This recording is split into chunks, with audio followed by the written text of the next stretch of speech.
So our current tax system is 70,000 pages of government intrusion and government selection of winners and losers in the economy. We absolutely need to reform our tax system to make it less expensive to comply and to ensure that all of us that are trying to do an honest job on our taxes are not criminals because we didn't know what was on page 58,612.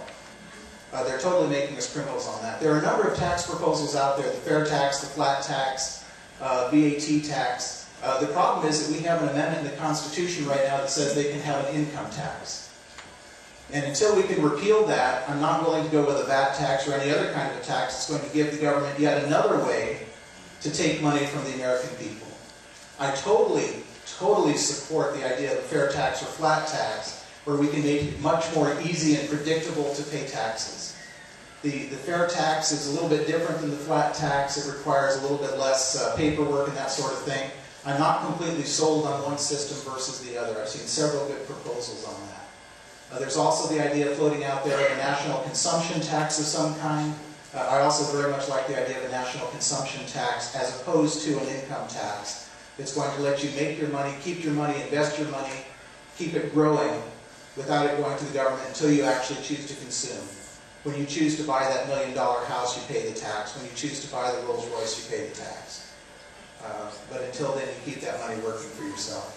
That's something that we're going to have to look at going forward because the tax system right now is just wildly out of whack when you have a system where just barely a majority of the people are actually paying income tax and where the top percentage of taxpayers are paying a huge percentage of the income tax that's coming in.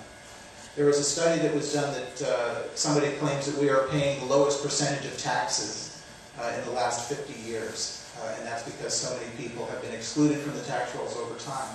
And we've got to fix the system to make it fair and flat. Actually got to go.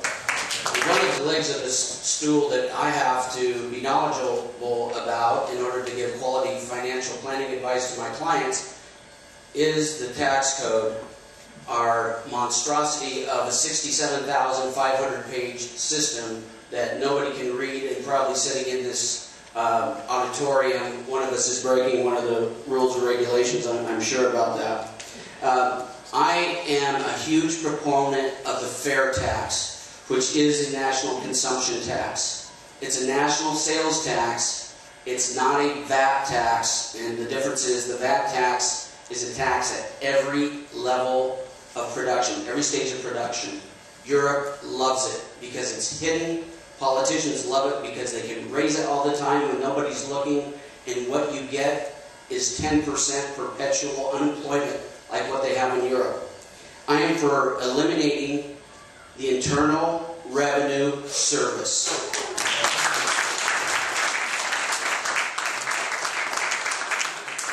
The fair tax is not regressive, and anybody that tells you it is does not understand it. Any objection to the fair tax has been answered. There's no such thing as a perfect tax. That's why they call them taxes. But it's the closest thing that I've ever seen. It is one simple sales tax, very simple, when you go and buy something just like we do in Washington State today. It brings in just as much money to the federal government to keep the liberals happy, and it would get rid of, it would make drug dealers, for example, pay taxes. Every time they buy something, they pay taxes. Illegal aliens, guess what? Every time they buy something, they pay taxes. It would cause tax attorneys and tax lobbyists to find more productive work to do in their lives. And it would get rid of the $200 to $300 billion it takes to comply with that out-of-control monstrosity.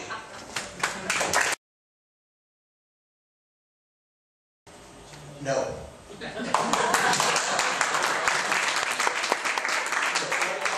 We have a Department of Education that spends a ton of money, and it is totally mandating our organizations, our local schools. We are spending in Washington State something like $13,000 a year for education. Every year, we're spending more and more and more money for education. Per child, I'm sorry, per child. For the same $13,000 that we're spending for kids, you could send that kid to a very nice private school, and you would get very different results than we get from our public schools. The problem that we have with federal education right now is that when they send $1 back to the states, first of all, we sent them $1.20 before they sent us back the dollar. And the second thing is that dollar comes back with all sorts of mandates. That's got to go. I want to be very clear to our Democrat friend in the audience. I am pro-education, which is why I believe the federal government should get out of it.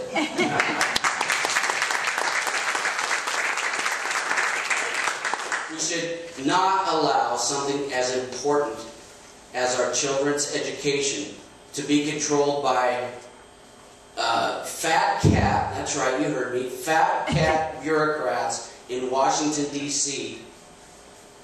The Department of Education was started under Jimmy Carter in the 1970s.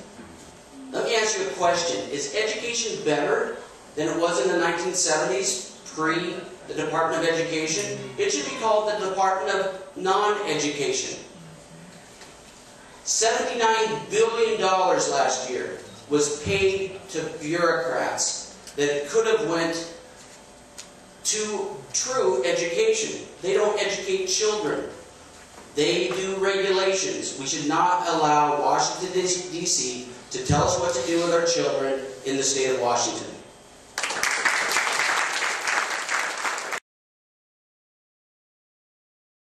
Totally pro-nuclear. It's clean, it's effective, it's cheap, and if you look at France, which all the liberals like to be like France, right? Here's the one way I would be like France. Nuclear works. We're not about what works. There's no way you could open up a new nuclear plant in this country with all the regulations in it. So we need to get the regulators out of the way, smart oversight, but we need more nuclear in this country. It's better for the environment, and it's cheaper, and it would be very good for the economy, so people are spending less money on energy and they can spend money on more productive things. Absolutely. Pro-nuclear, there is a whole new generation of nuclear power generation capabilities and technology that's out there. We haven't put a new plant in the United States for something like 30 years. And when we approved, President Obama was talking about this new plant that they're going to put in South Carolina. He's approved some permits or something for that. That's using the old technology. France right now gets 80% of its energy, of its electric energy, from nuclear power. And they're using a whole new generation. Japan last year put in 8 nuclear power plants. And they have nuclear power plants now that more or less are the size of a container, on a container ship. They're very safe, they're very small, they're relatively inexpensive. I wouldn't go so far as to say they're cheap, but they're relatively inexpensive. The other thing is that they're very safe. We have in our country, in the United States Navy, wonderful nuclear engineers with an absolutely perfect safety record. They tell me on an aircraft carrier you can actually sleep on top of the nuclear generator. It's about the safest place on the ship. With that kind of a safety record and that kind of technology, we should absolutely be taking advantage of that. What would our country look like if we were getting 80% of our power from nuclear energy? We're sending $500 billion overseas every year to countries that hate us. And they're using this money to build, nuclear weapons and missiles and other things that are not in our best interest. And yet our government has prevented us from implementing new nuclear power for 30 years. So that's got to change. Pro-nuclear power.